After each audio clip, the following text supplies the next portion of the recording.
নমস্কার ছোট বন্ধুরা, আজকে আমি ঠিক করেছি তোমাদের জন্য একটা গল্প বলবো। সেটা হচ্ছে আসলের চেয়ে সুদ মিষ্টি।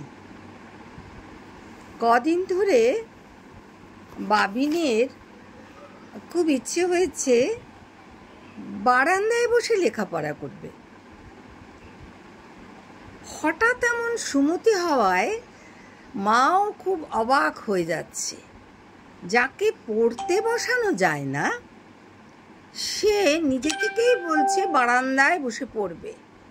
মা সারাদিন কাজে ব্যস্ত থাকে, আর নিউক্লিয়ার ফ্যামিলি, দেশ জুড়ে একটা অস্বাস্থ্যকর পরিবেশ। তাই বাবিন মার কাছে বসেই পড়াশুনো করে।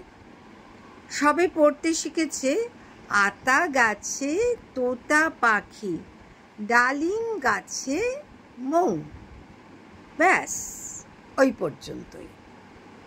মা জিজ্ঞেস করেন, কিরে থামলি কেন? বাবিন উত্তর করেন, আতা গাছও নেই, তোতা পাখিও নেই, তা কি পড়ব? আর ঠাকুরদাদার বউ কি ঠাম্মা? এত প্রশ্নের উত্তর দিতে পারে না। যতটা না পড়ে তার থেকে হিজিবিজি প্রশ্ন করে বেশি। তাহলে খেলতে যাই। এই দস্যু ছেলেকে নিয়ে পেরে ওঠে না মা। বিস্তর নালিশ জমে যায়। বাবিনের বাবা অফিস থেকে ফিরলেই শুরু হয়ে যায়। বাবা ফিরলে বাবিন পায়ে পায়ে এগিয়ে এসে বাবার কাছে আসে। বাবা বাবিনকে বকে তো নাই, আদর করে বলে, বাবু মার কথা শোনো। বাবিন ঘাড় নাড়ে, সম্মতি জানায়। তাহলে আমার মতো বড় কেমন করে হবে? গাড়ি করে অফিস যাবে না? না, আমি বড় হব না। কেন বাবা? ঠামার মতো আমাকেও তোমরা কোথাও একটা পাঠিয়ে দেবে। বাবিনের বাবা মা দুজনেই মুখ চাচাই করে। বাবিন বড় চোখ তুলে বলে, ঠামা কত গল্প বলতো, রাম রাবণের যুদ্ধ, রাক্ষসের হাত থেকে কিভাবে রাজার ছেলে রাজকন্যাকে উদ্ধার করলো। কই, তোমরা তো কেউ গল্প বলো না, শুধু পড়া পড়া আর পড়া। আমার এ বাড়িতে তো থাকতেই ভালো লাগে না। তাই তো আমি সমীরের বাড়ি যাই। ওর ঠামা কত গল্প বলে জানো? আচ্ছা আচ্ছা আচ্ছা, আমরাও তোমাকে গল্প শোনাবো। পারবে? ঠামার মতো গল্প বানিয়ে বলতে পারবে তোমরা? ঠাম্মা বানিয়ে বানিয়ে গল্প বলতো, মাথায় হাত বুলিয়ে দিত, আমি ঘুমিয়ে পড়তাম। অবাক হয়ে বাবা মা তাকিয়ে থাকে পরস্পরের দিকে। বাবা বলে, চিন্তা করো না, ছেলে মানুষ তো সব ভুলে যাবে। বাবিন কিন্তু ভোলে না। তার ছেলে মানুষই দিন দিন বেড়েই চলেছে। ওকে সামলানোর জন্য বাবিনের বাবা বাজার থেকে কাঁচা সমেত পাখি এনে দিল। ডাক দিলেন, বাবু দেখে যাও কি এনেছি তোমার জন্যে। বাবাকে জড়িয়ে ধরে লাফালাফি শুরু করলো বাবিন। মা বাবা দুজনেই মহা খুশি, কারণ বেশ কিছুদিনের মধ্যে এত খুশি হতে বাবিনকে তারা দেখেননি। মা কাজ করতে করতে বললেন, যাক এবারে ছেলেটাকে বাগে আনা যাবে। সমীরের বাড়িতে যাওয়াটা একটু কমলো। পাখি তো খাঁচায় ছটপট করে, মাঝে মাঝে শীষ দেয়।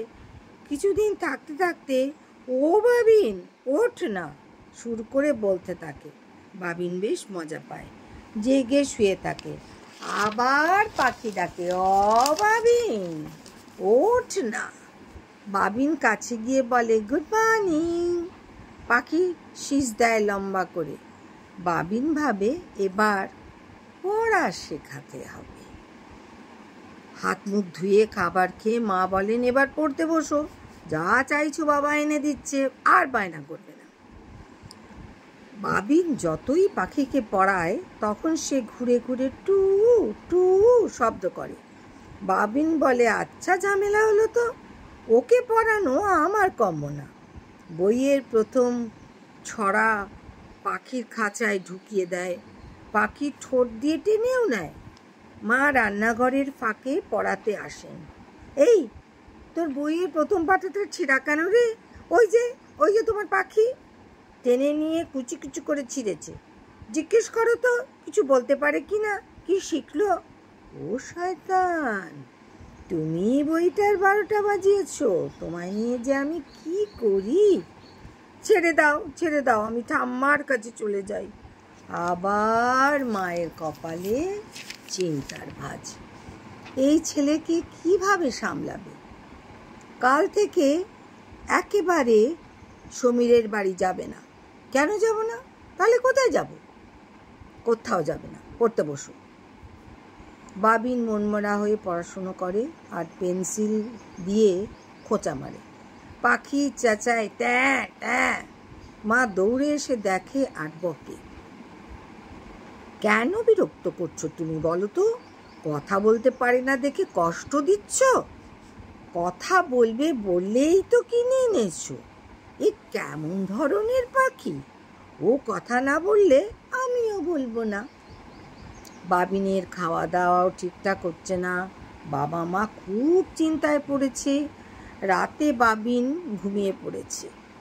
মা বাবা এবার গভীর আলোচনা করছে।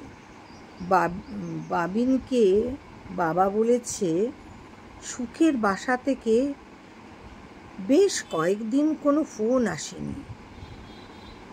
মা কেমন আছে কে জানে। বাবিনের বাবা মনে মনে বলছে, এসেছিল তো ফোন, তোমাকে বলতে ভুলে গেছি, মায়ের শরীর একদম ভালো নেই। সে কি, আমায় বলনি কেন? বাবিনকে নিয়ে যা ঝামেলায় আছি তাই বলে তুমি ভুলে যাবে? কাল রবিবার আমি মাকে দেখতে যাব। বাবিন কিন্তু ঘুমোয়নি।